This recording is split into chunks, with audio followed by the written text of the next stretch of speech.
Hello and welcome to Esbat, the Bookish podcast. I'm Elle. And I'm Reggie.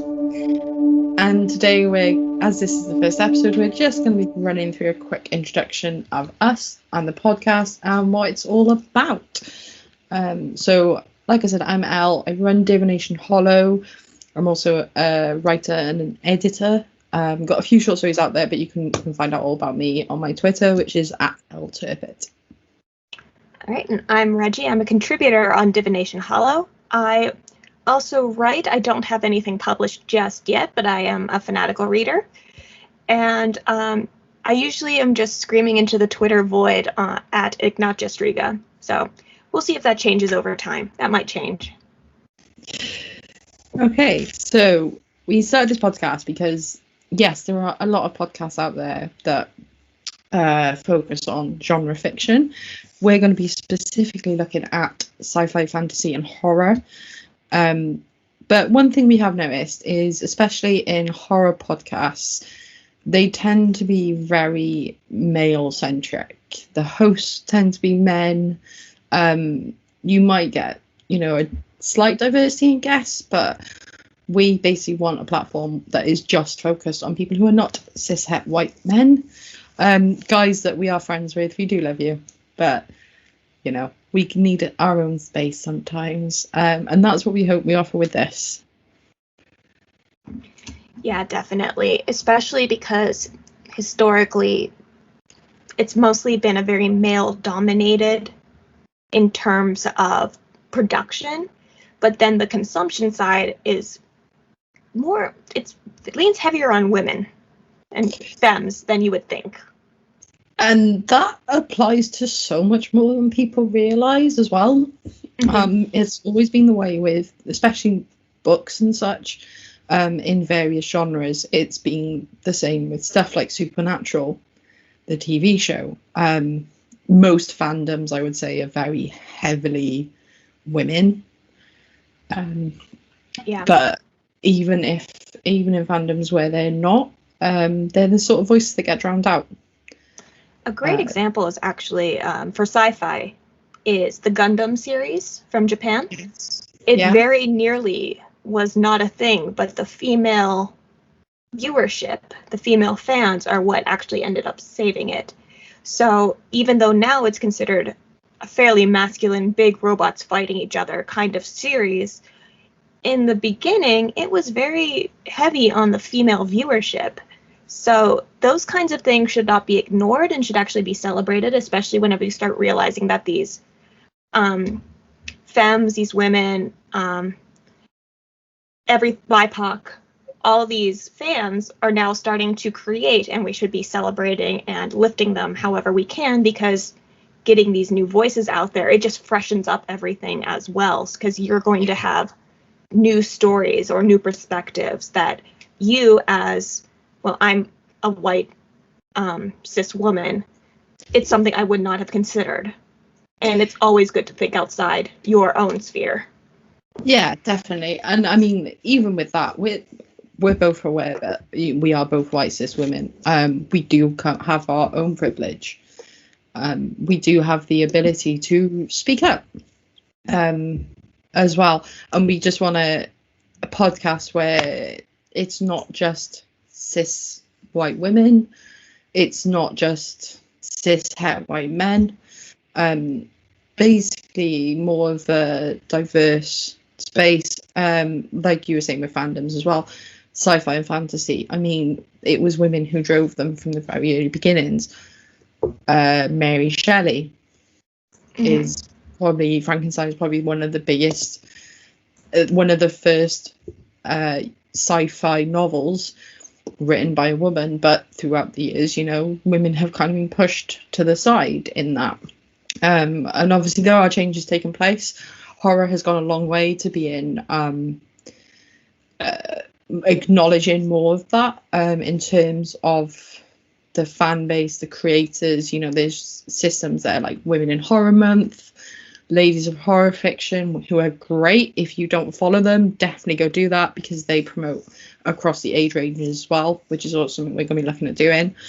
But I don't see that drive so much in sci-fi and fantasy. even though, you know, some of the most dominant names in fantasy at the moment are women, there doesn't seem to be that push across the board to acknowledge that and take those steps that horror are taking. So yeah, and you look at the way, you know, all these awards, the big name awards and stuff, people who aren't cis-het white men tend to be outliers. Again, something that's changed over the last few years. But in terms of podcasts, we think there's a space for this, mainly because a lot of the other bookish type podcasts, like I said, especially in horror, which is, I think, probably where we're both coming from majorly, even though we both read a lot of other genre fiction. I haven't really come across many fantasy or sci-fi podcasts, but the horror ones especially are very much dominated by men.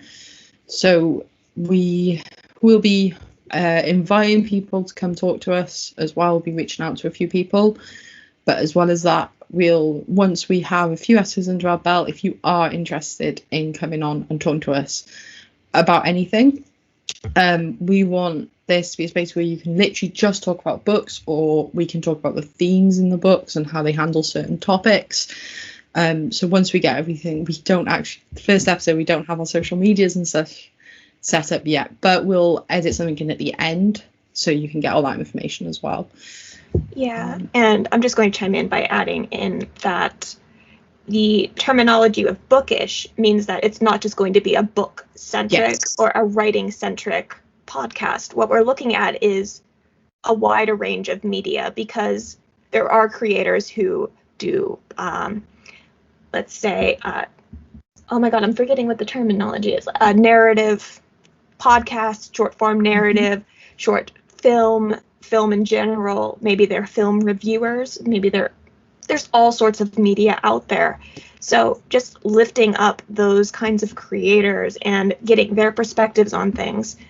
And they don't have to talk about anything that they don't want to. So we're not going to push them into anything that they would consider uncomfortable. They will be leading the discussions, and we will just follow the discussions where they may. So it could be some very enlightening conversation about things that no one had predicted we would be talking about, which is kind of exciting in that it's not terribly structured.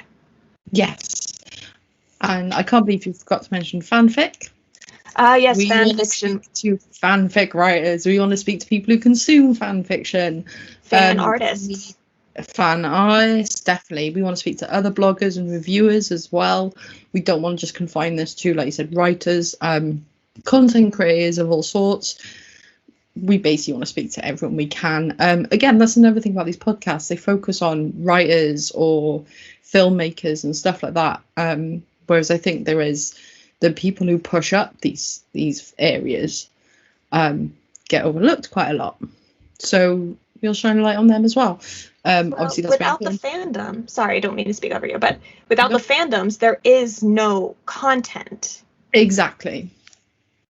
So by speaking to these fans, why they've glommed on, why they've attached themselves to certain fandoms, it can be any fandom that they want to speak about.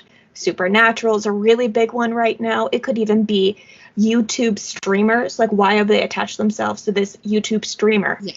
And those kinds of perspectives, it's never what you think it is. Yeah. And you could just say that they're fanatical, but in reality, maybe there's something about something in particular that this person said, or this character said, or they did, or even having, for example, in the Hades fandom, just by having Chaos, the progenitor of all things, be non-binary, a lot of people have attached themselves to that because there is now an NB character in a very popular video game. So it could be anything that you would not expect. Yeah. And just getting their perspectives. Yeah, definitely. We're going to ask the guests to focus on, as a kind of starting point for our conversation, to pick one book in sci-fi, fantasy, or horror written by someone who is not a cis-het white man. Because, guys, you've got all your spaces. You go have fun with them. Obviously, if you're listening to this and wanting to engage with different perspectives, that's brilliant. But we are going to be keeping the focus on other areas. So we're going to ask guests to do that, to just mention a book, and basically if we haven't read it, their job is going to be, by the end of the conversation, they're going to make us want to go out and buy it, despite our huge TBRs, both physical and digital. Yes. And, you know, a chance to tease out the themes of that book, whether it's something that inspired them, or even something that, you know, was written by someone that annoyed them, or that they thought, actually, if I take this element, I can make it better. Yes. It could be someone who's writing, you know, this book was written outside a particular person's experience. It might be great, it might be done poorly, but, you know, someone who might have written something as a reaction to that, anything like that. So yeah, we're going to make sure we have everything set up before we have the first episode that goes out. Yes. But basically, yeah, so you'll find all that in the show notes. Mm-hmm. And it's going to it'll probably mostly be me and Reggie hosting. Yes. But we're going to occasionally have our good friend Joanne Askew on as well. She is a writer, mainly in sci-fi. She's fab. Her work is great, so definitely check that out. And occasionally it might be just one of us and a guest. Yes, we are working from different time zones, in case you can't tell by our accents. So there will be times where it'll probably be just me, because maybe it's someone on Pacific Standard Time versus Elle, who's over in Wales, maybe something more European time based that we would have to work with. So yeah, we're going to we'll make do the best we can. And like Elle said, that we're still in the early stages of this podcast, obviously. And like any podcast, it will be evolving, getting more crisp over time. But we hope that you guys will stick with us for this journey, because we're very excited about it. And we hope that you guys are also excited about this. Yes, definitely. So keep an eye on our social medias. Like I said, I'm at LTurpit. There'll also be more information on divinationhollow.com. Mm-hmm. Which is basically, the podcast is going to fall under the Divination Hollow umbrella. And yeah, and anything else, obviously just reach out to us on social media. Yeah, and my Twitter is @ignatjastriga, which you can find in the show notes, because I don't expect you guys to know how to spell it, because I purposefully misspelled it. Yeah, and yeah, mine will definitely be in the show notes, because despite the fact that my surname is very easy to pronounce and say, people always spell it wrong. I've held Turpit, other variations of it, the people, you know, called me as a kid with Turpit, and no one ever seems to get it quite right. So it'll all be in the show notes for you. Obviously, any feedback, any reviews you want to leave. It is early days though, but we'll hopefully have another episode out for you soon. And we can get the ball rolling on this, which we're both excited about. Yes, and hopefully we'll see you guys in our Twitters, in our social medias, whatever you want, the bird apps. I don't know, I'm so old. And we'll hopefully start hearing from you guys, get that feedback, and we are receptive to it. So looking forward to it. Great, and that is the end of episode 1. Do you want to say goodbye to everyone, Reggie? Goodbye, everybody. Goodbye.